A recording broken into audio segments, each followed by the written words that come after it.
नमस्कार दोस्तों, आप सभी लोगों का स्वागत है हमारे यूट्यूब चैनल पर। तो दोस्तों, आज हम पढ़ेंगे cell the unit of life. उसका जीवन की इकाई एक नया चैप्टर है जिसे हम पढ़ना स्टार्ट करेंगे। ये भी पूछा जा रहा है एग्ज़ाम में। जैसे कोई बस बेसिक सा आता है उसे ही देखते हैं। चलिए, बिना टाइम गवाए हम स्टार्ट करते हैं वीडियो को। उससे पहले आपसे रिक्वेस्ट है, चैनल को सब्सक्राइब कर लें, वीडियो को लाइक कर दें और अपने दोस्तों के साथ शेयर कर दें। तो चलिए, आज हम स्टार्ट करते हैं। सेल हमारी क्या होती है? सेल सेल कोशिका क्या होती है हमारी? कोशिका क्या होती है?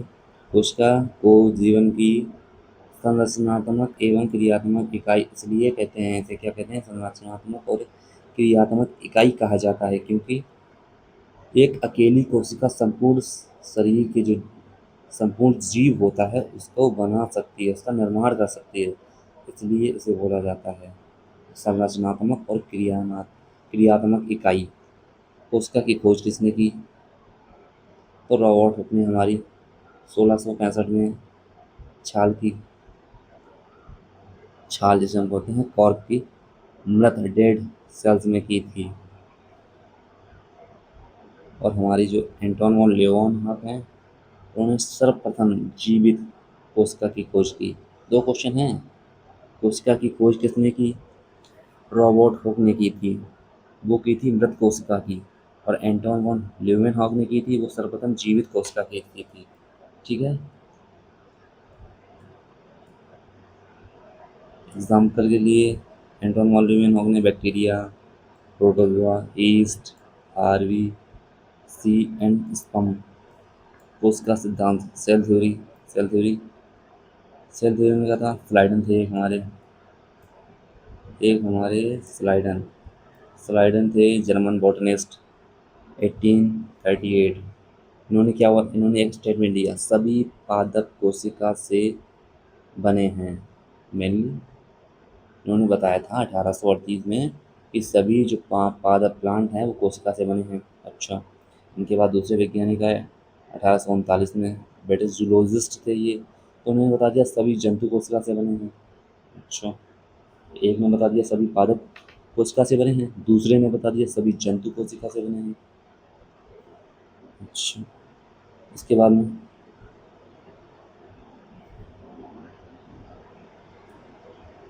इसके बाद में हमारा जो कोशिका हमारी सेल होती है, सेल के बाहर एक पतली सी लेयर मिलती है जिसे हम जीवद्रव्य झिल्ली बोलते हैं। ठीक है। उसकी भी खोज किसने की थी? हमारे स्वान ने की थी। स्वान ने जीवद्रव्य झिल्ली, कोशिका झिल्ली जिसे कोशिका आवरण या प्लाज्मा झिल्ली बोलते हैं, वो उन्होंने ही की थी, स्वान ने ही की थी। पादप कोशिका में कोशिका वृत्ति होती है, जो जंतु कोशिका में नहीं होती है। प्लांट में हमारी क्या होगी? सेल वॉल पाई जाएगी, एनिमल में नहीं पाई जाएगी। ल्यूवेनहॉक क्या हैं? माइक्रोस्कोपी के जनक हैं। इलेक्ट्रॉन माइक्रोस्कोपी के जनक कौन हैं? मैक्सनॉल एंड अर्नस्ट रस्का, उन्होंने की थी 1931 में। ठीक है।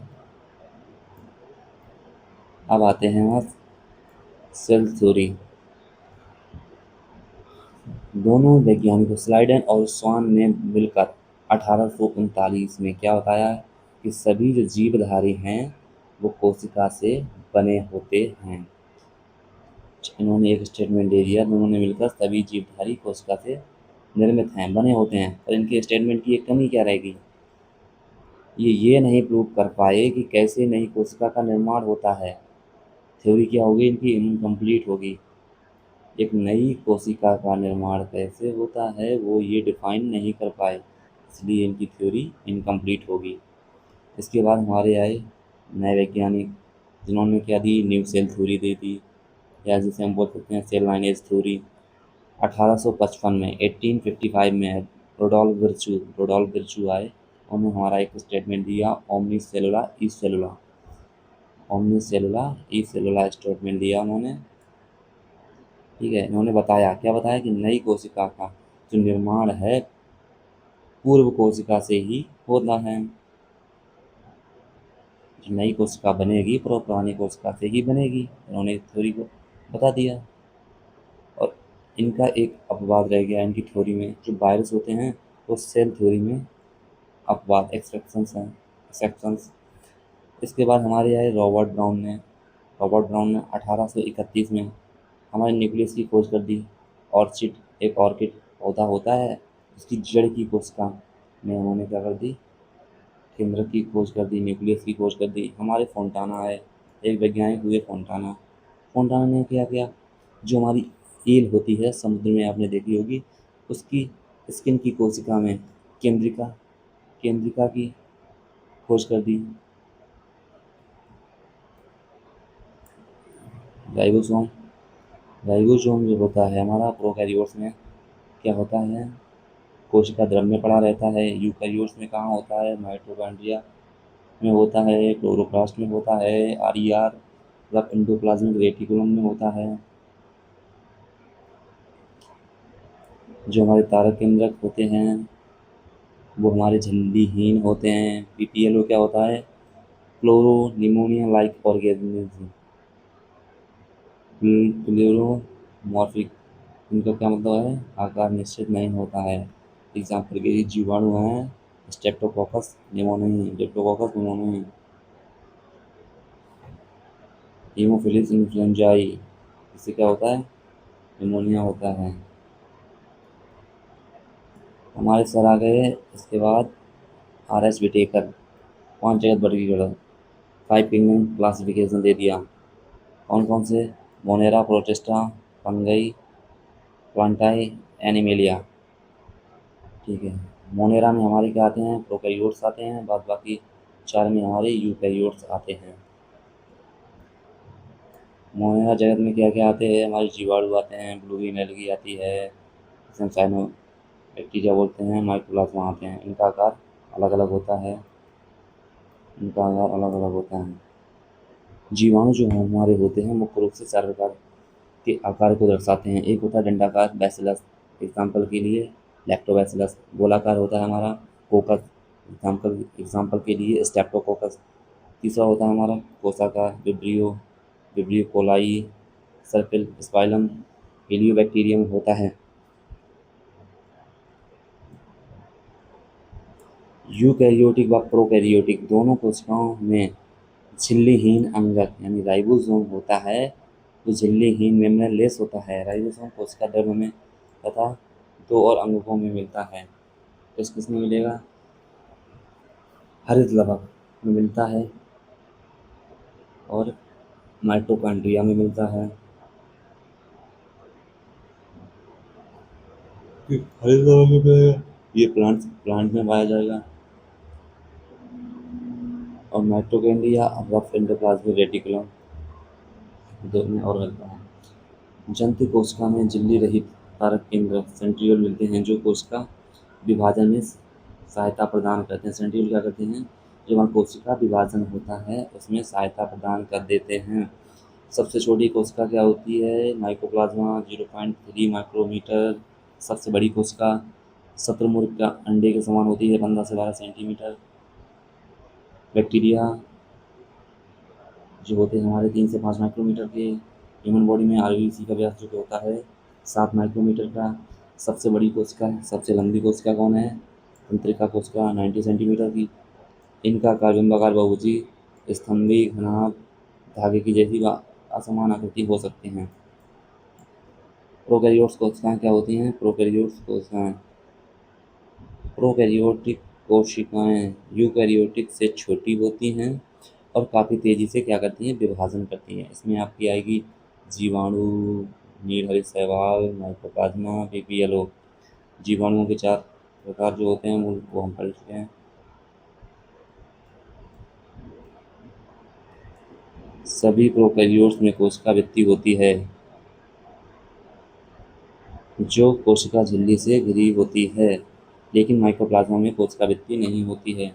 आनुवांशिक पदार्थ डीएनए नग्न व केंद्रक कोशिका झिल्ली द्वारा घिरा नहीं होता है प्रोकैरियोट्स में। यूकैरियोट्स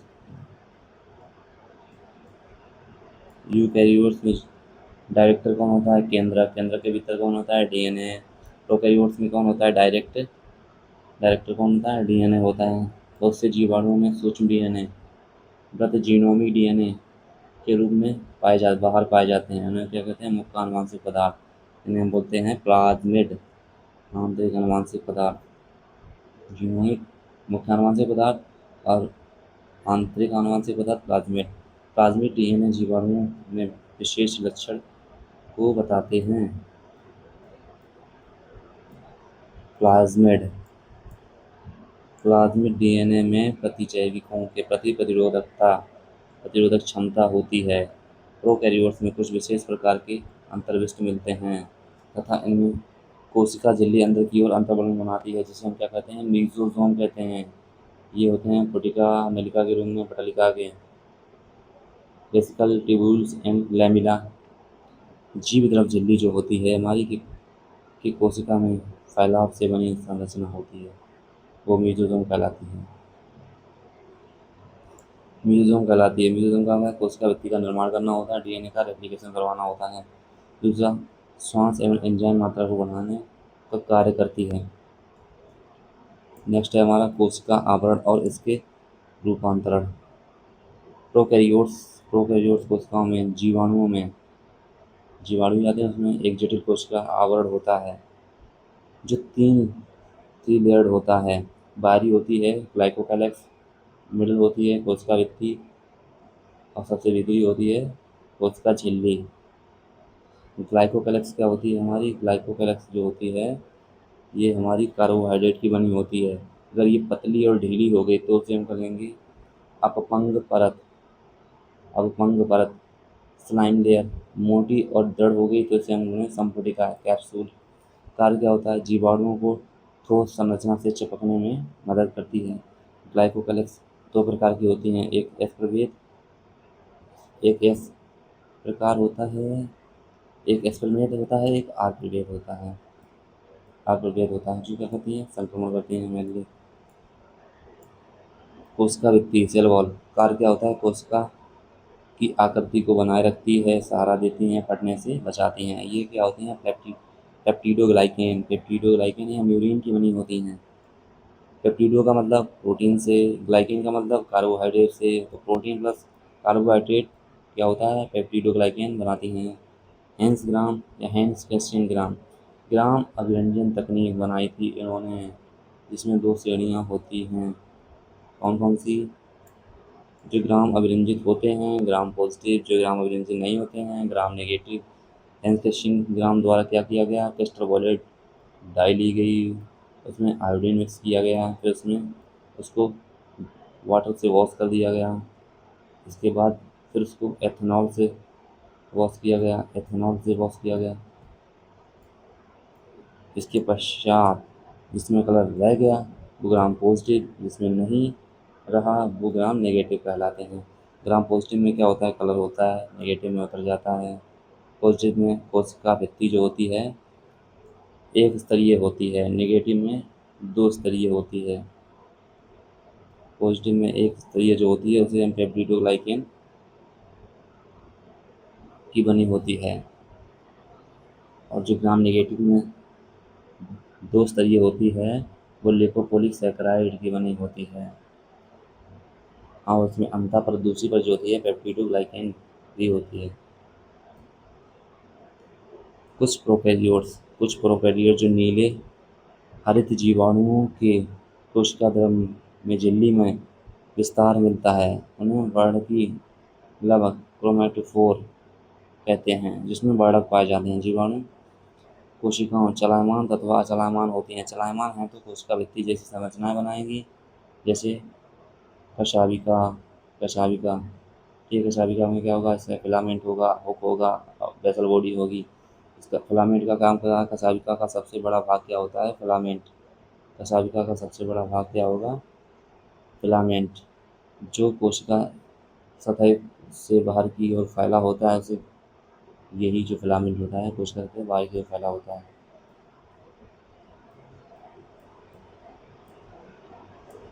जीवाणुओं की सतह पर पाई जाने वाली संरचना।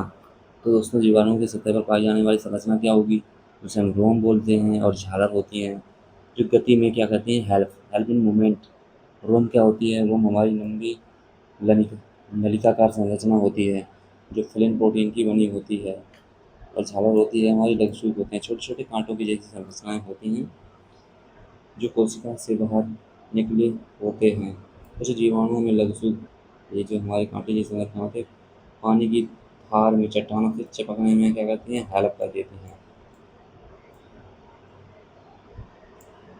राइबोसोम व अंतर्विष्ट पिंड क्या होते हैं?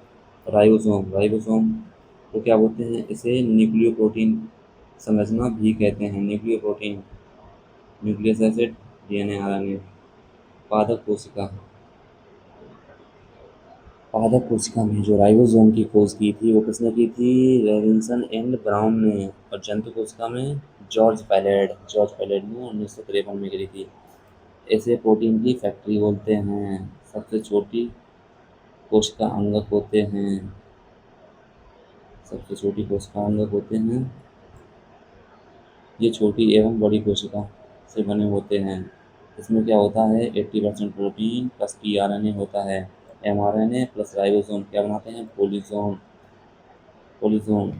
और पोलीसोम का काम क्या होता है? प्रोटीन बनाने का काम होता है। प्रोकैरियोट्स में राइबोसोम प्लाज्मा मेम्ब्रेन से जुड़ा रहता है। प्रोकैरियोट्स में आकार इसका होता है 15 से 20 नैनोमीटर। प्रोकैरियोट्स में कोशिका द्रव्य में एक 70s राइबोसोम पाया जाएगा। छोटी इकाई होगी 70s की 30s, और बड़ी होगी 50s। ये रही। और इन दोनों इकाइयों को आपस में जोड़ने का काम करता है मैग्नीशियम आयन, जोड़ता है। एस का मतलब क्या है? अपसाधन गुणांक। अपसाधन गुणांक, अपसाधन इकाई या शेड वर्ग इकाई। यूकैरियोट्स में हमारे दो पाए जाते हैं, एक 80s पाया जाता है, एक 70s। 80s पाया जाता है कोशिका द्रव्य में और आरईआर में, रफ एंडोप्लाज्मिक रेटिकुलम में। 70s माइटोकॉन्ड्रिया क्लोरोप्लास्ट में पाया जाता है। यूकैरियोट्स में 80s राइबोसोम पाया जाता है यूकैरियोट्स में। तो बड़ी वाली जो एक यूनिट होती है, इकाई होती है, वो होती है 60s की, छोटी होती है 40s की। और प्रोकैरियोट्स में होती है 70s की, बड़ी होती है 50, छोटी होती है 30 की। अंतर्विष्ट पिंड क्या होते हैं? प्रोकैरियोट कोशिकाओं में बचे हुए जो पदार्थ होते हैं कोशिका द्रव्य में अंतर्विष्ट पिंड समूह के रूप में संचित होते हैं। ये झिल्ली द्वारा ये झिल्ली द्वारा गिरे नहीं होते हैं, जो कोशिका द्रव्य में स्वतंत्र रूप से पड़े होते हैं। एग्जाम्पल के लिए फास्फेट कणिकाएं, साइन फासिस कणिकाएं और ग्लाइकोजन कणिकाएं। गैसीय धानी, नील हरित, बैंगनी और हरी प्रकाश संश्लेषी जीवाणु। ठीक है। तो दोस्तों आज के लिए इतना ही। ये बहुत ही बड़ा चैप्टर है, इसको हम 4 से 5 पार्ट में कवर करेंगे। तो अगर आपको वीडियो पसंद आया हो तो क्या करें? वीडियो को लाइक करें, चैनल को सब्सक्राइब करें और अपने दोस्तों के साथ शेयर करें। मिलते हैं आपसे एक नई वीडियो में, जब उसमें हम पढ़ेंगे यूकैरियोटिक सेल्स। ठीक है, तब तक के लिए नमस्कार।